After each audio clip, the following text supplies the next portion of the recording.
കുട്ടികളുമായുള്ള ബന്ധത്തിൽ വിള്ളലുകൾ വരുന്നത് സ്വാഭാവികമാണ്. ആ ബന്ധം വീണ്ടും പുനർനിർമ്മിക്കാനും അവരുടെ ഉള്ളിലെ ഭയവും അസുരക്ഷിതത്വവും മാറ്റി ആത്മവിശ്വാസം വളർത്താനും കഴിയുക എന്ന് പറയുന്നത് വളരെ വലിയൊരു കാര്യമല്ലേ?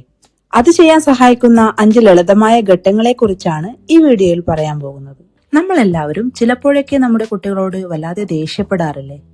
ചിലപ്പോൾ നമ്മൾ ഉറക്കെ ഒച്ച വയ്ക്കും, ചിലപ്പോൾ അടിക്കും, അതിനുശേഷം നമുക്ക് തന്നെ വലിയൊരു കുറ്റബോധം തോന്നും. എന്നാൽ കുറച്ചു സമയം കഴിഞ്ഞാൽ നമ്മൾ അതെല്ലാം മറന്ന് സാധാരണ പോലെ മുന്നോട്ടു പോകും. പക്ഷേ ആ സമയം ഒരു മൂലയിൽ തനിച്ചിരുന്നു കൊണ്ട് നമ്മുടെ കുട്ടികൾ എന്താണ് ചിന്തിക്കുന്നത് എന്ന് നിങ്ങൾ ഒരിക്കലെങ്കിലും ആലോചിച്ചിട്ടുണ്ടോ? പലപ്പോഴും കുട്ടികൾ അപ്പോൾ ചിന്തിക്കുന്നത് ഇതാണ്: ഞാനാണ് അമ്മയെ അല്ലെങ്കിൽ അച്ഛനെ ദേഷ്യപ്പെടുത്തിയത്, എന്നിൽ എന്തോ വലിയ കുഴപ്പമുണ്ട്. യാതൊരു തെറ്റുമില്ലാതെ തന്നെ ഒരു ചെറിയ കുട്ടി ആ വലിയ ഭാരം സ്വന്തം തലയിൽ എടുത്തു വെക്കുകയാണ്. അത് നമ്മൾ പലപ്പോഴും കാണാറില്ല, കാരണം നമ്മൾ ആ സംഭവത്തെ മറക്കുന്നു. പക്ഷേ കുട്ടികൾ പലപ്പോഴും അതിനെ മറക്കാതെ തന്റെ ഉള്ളിൽ സൂക്ഷിക്കും. ഈ ഒരു കുറ്റബോധം പലപ്പോഴും ചെറിയൊരു ചിന്തയായി അവസാനിക്കുന്നില്ല.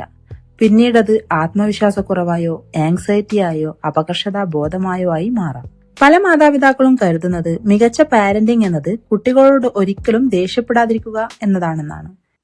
അതിനായി നമ്മൾ ഒരുപാട് ശ്രമിക്കും, പുസ്തകങ്ങൾ വായിക്കും, പുതിയ രീതികൾ പഠിക്കും, എപ്പോഴും ശാന്തരായിരിക്കാൻ ശ്രമിക്കും, കുട്ടികളുടെ ബൗണ്ടറി എങ്ങനെ വരയ്ക്കണം എന്നുകൂടെ പഠിക്കും. പക്ഷേ നമ്മളെല്ലാവരും മനുഷ്യരാണല്ലോ.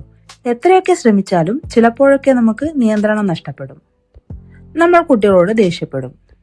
അത് സ്വാഭാവികമാണ്. പക്ഷേ ഇവിടെ നമ്മൾ മനസ്സിലാക്കേണ്ട വലിയൊരു സത്യമുണ്ട്. കുട്ടികളെ മാനസികമായി തകർക്കുന്നത് നമ്മുടെ ദേഷ്യമല്ല, നമ്മൾ ദേഷ്യപ്പെട്ടതിന് ശേഷം എന്താണ് സംഭവിക്കുന്നത് എന്നതാണ് പ്രധാന കാര്യം. കാരണം ആ സംഭവത്തിന് ശേഷം ആ ബന്ധത്തിൽ ഒരു വിള്ളൽ ഉണ്ടായിരിക്കും. ആ വിള്ളൽ നമ്മൾ തിരുത്തിയില്ലെങ്കിൽ കുട്ടികൾ ആ സംഭവത്തെ തീർത്തും തെറ്റായി വ്യാഖ്യാനിക്കും. ഒരു ചെറിയ കുട്ടിക്ക് മുതിർന്നവരുടെ ലോകം മനസ്സിലാകില്ലല്ലോ. അച്ഛന് ഓഫീസിൽ പ്രശ്നമുണ്ടായിരുന്നു, അമ്മയ്ക്ക് സ്ട്രെസ് ഉണ്ടായിരുന്നു എന്നൊന്നും അവർക്കറിയില്ല. കുട്ടികളുടെ ലോകം എന്ന് പറയുന്നത് അവരെ ചുറ്റിപ്പറ്റിയുള്ളതാണ്. അതുകൊണ്ട് അവർ സ്വാഭാവികമായും ചിന്തിക്കുന്നത് ഇതാണ്: ഇതെല്ലാം എന്റെ തെറ്റാണ്.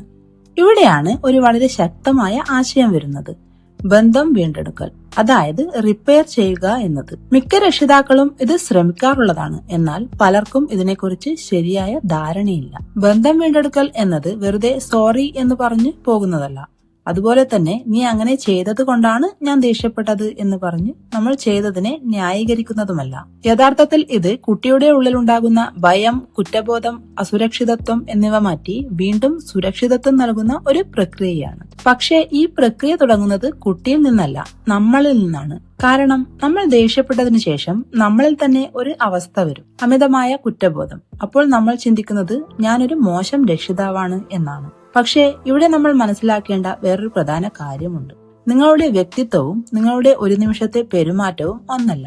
നിങ്ങൾക്ക് ഇങ്ങനെ ചിന്തിക്കാൻ കഴിയണം: ഞാൻ നല്ലൊരു അച്ഛനാണ് അല്ലെങ്കിൽ അമ്മയാണ്, പക്ഷേ എനിക്ക് കുറച്ചു നേരത്തേക്ക് എന്റെ നിയന്ത്രണം നഷ്ടപ്പെട്ടു പോയി. ഇത് സ്വന്തം തെറ്റ് ന്യായീകരിക്കലല്ല, മറിച്ച് യഥാർത്ഥത്തിൽ ഉത്തരവാദിത്വം ഏറ്റെടുക്കാൻ നിങ്ങളെ സ്വയം തയ്യാറാക്കുകയാണ്. അമിത കുറ്റബോധമുള്ളപ്പോൾ നമ്മൾ പലപ്പോഴും പ്രതിരോധത്തിലാകും. അപ്പോൾ സ്വാഭാവികമായും നമ്മൾ ന്യായീകരിക്കാൻ തുടങ്ങും: അവൻ കേൾക്കാത്തത് കൊണ്ടാണ് ഞാൻ അങ്ങനെ ഒച്ച വെച്ചത് എന്നൊക്കെ. അതുകൊണ്ട് ആദ്യം നമ്മൾ ശാന്തരാകണം. അതിനുശേഷമാണ് യഥാർത്ഥ ബന്ധം വീണ്ടെടുക്കൽ തുടങ്ങുന്നത്.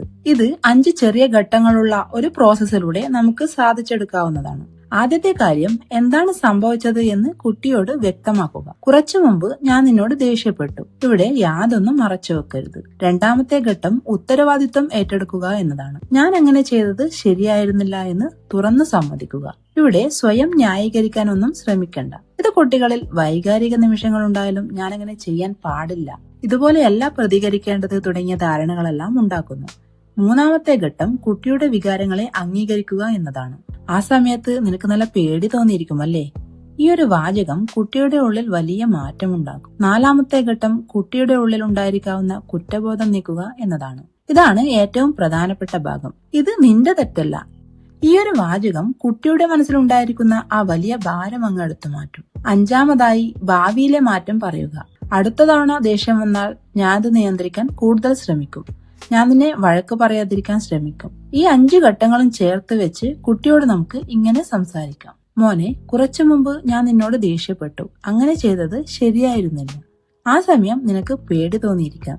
ഒരു കാര്യം നീ മനസ്സിലാക്കണം: ഇത് നിന്റെ തെറ്റല്ല. എനിക്ക് ദേഷ്യം വന്നപ്പോൾ അത് നിയന്ത്രിക്കാൻ ഞാൻ കൂടുതൽ ശ്രമിക്കണമായിരുന്നു. ഇനി അങ്ങനെയൊന്നും ഉണ്ടാകാതിരിക്കാൻ ഞാൻ ശ്രമിക്കാം. ഇത് പറയാൻ ഒരു മിനിറ്റ് പോലും എടുക്കില്ല. പക്ഷേ ആ കുറഞ്ഞ സമയം കൊണ്ട് കുട്ടിയുടെ ഉള്ളിലെ വലിയൊരു ഭാരം മാറ്റാൻ നമുക്ക് സാധിക്കും. ഒരു വഴക്ക് കഴിഞ്ഞാൽ മിക്ക മാതാപിതാക്കളും കുട്ടിയുടെ അടുത്ത് ചെന്ന് ഇതുപോലെയൊക്കെ സംസാരിക്കാറുണ്ട്. എന്നാൽ ഇവിടെ അവർക്കൊരു തെറ്റ് പറ്റാറുണ്ട്. മിക്ക മാതാപിതാക്കളും അവസാനം ഒരു വാക്ക് ഉപയോഗിക്കും, പക്ഷേ. സോറി, പക്ഷെ നീ കേൾക്കാത്തത് കൊണ്ടല്ലേ എനിക്കങ്ങനെ പെരുമാറേണ്ടി വന്നത്. ഈ ഒരു വാക്ക് മുൻപ് പറഞ്ഞ എല്ലാ കാര്യങ്ങളെയും ഇല്ലാതാക്കും. കാരണം കുട്ടി അവസാനം മനസ്സിലാക്കുന്നത് വീണ്ടും അതേ കാര്യമാണ്. ഇതെല്ലാം എന്റെ തെറ്റാണ്. അതുകൊണ്ട് ഈ പ്രക്രിയയിൽ പക്ഷേ എന്ന വാക്കിന് സ്ഥാനമില്ല. ഇതിൽ നിന്ന് എന്താണ് മനസ്സിലാകുന്നത്? കുട്ടികൾക്ക് ആവശ്യമുള്ളത് തെറ്റ് ചെയ്യാത്ത പൂർണ്ണരായ മാതാപിതാക്കളല്ല, തെറ്റ് പറ്റിയാലും തിരികെ വരുന്ന മാതാപിതാക്കളെയാണ്.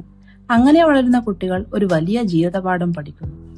സ്നേഹബന്ധങ്ങളിൽ ചിലപ്പോൾ വിള്ളലുകൾ ഉണ്ടായേക്കാം. എന്നാൽ അത് വീണ്ടെടുക്കാൻ കഴിയുമെന്നും എത്ര വലിയ ദേഷ്യം വന്നാലും തന്നോടുള്ള സ്നേഹം ഇല്ലാതാകുന്നില്ലെന്നും ഇതിലൂടെ കുട്ടികൾ പഠിക്കുന്നു. തെറ്റുകൾക്ക് ശേഷവും ബന്ധങ്ങൾ സുരക്ഷിതമാണെന്ന ഈ വിശ്വാസമാണ് ഭാവിയിൽ പ്രതിസന്ധികളെ നേരിടാൻ കഴിവുള്ള ആത്മവിശ്വാസമുള്ള വ്യക്തികളായി അവരെ മാറ്റുന്നത്. വളരെ കുറഞ്ഞ സമയം കൊണ്ട് കേവലം 5 ലളിതമായ ഘട്ടങ്ങളിലൂടെ എങ്ങനെയാണ് ഒരു കുട്ടിയുടെ ഉള്ളിലെ കുറ്റബോധം മാറ്റാനും അവരുടെ ഭാവിയിലെ വ്യക്തിത്വത്തെ തന്നെ മികച്ച രീതിയിൽ മാറ്റിയെഴുതാനും കഴിയുക എന്ന് നമ്മൾ മനസ്സിലാക്കി. എന്താണ് സംഭവിച്ചത് എന്ന് പറയുക, ഉത്തരവാദിത്വം ഏറ്റെടുക്കുക, കുട്ടിയുടെ വികാരങ്ങളെ അംഗീകരിക്കുക, അവരുടെ കുറ്റബോധം മാറ്റുക, ഭാവിയിലെ മാറ്റം വ്യക്തമാക്കുക. ഇതായിരുന്നു 5 ഘട്ടങ്ങൾ. നിങ്ങൾ ഈ വീഡിയോ ഇതുവരെ കണ്ടു എന്ന് പറഞ്ഞാൽ നിങ്ങൾ നിങ്ങളുടെ കുട്ടിയുമായുള്ള ബന്ധം മാറ്റാൻ തീരുമാനിച്ചു എന്നാണ് അർത്ഥം. ആ നല്ല മാറ്റം കൊണ്ടുവരാൻ ഈ ആഴ്ച തന്നെ നിങ്ങളുടെ കുട്ടിയുമായോ അല്ലെങ്കിൽ നിങ്ങൾക്ക് പ്രിയപ്പെട്ടവരുമായോ നടന്ന പഴയതോ പുതിയതോ ആയ ഒരു സംഭവത്തിൽ ഈ 5 ഘട്ടങ്ങളൊന്ന് പരീക്ഷിച്ചു നോക്കുക. നിങ്ങളിലെ മാറ്റവും ആ ബന്ധത്തിലുണ്ടാകുന്ന മാറ്റവും നിങ്ങളെ തന്നെ അത്ഭുതപ്പെടുത്തുമെന്ന് ഉറപ്പാണ്. ഇന്ന് നമ്മൾ സംസാരിച്ചതെല്ലാം കുട്ടികളെ വളർത്തുന്നതിനെ കുറിച്ചും പേരന്റിങ്ങിനെ കുറിച്ചുമാണല്ലോ.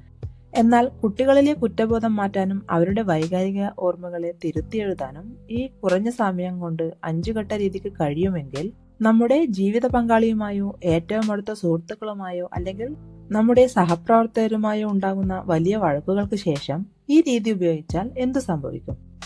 ആ ബന്ധങ്ങളിൽ വലിയ മാറ്റങ്ങൾ ഉണ്ടാകും. നിങ്ങളുടെ എല്ലാ ബന്ധങ്ങളും കൂടുതൽ ദൃഢമാകട്ടെ.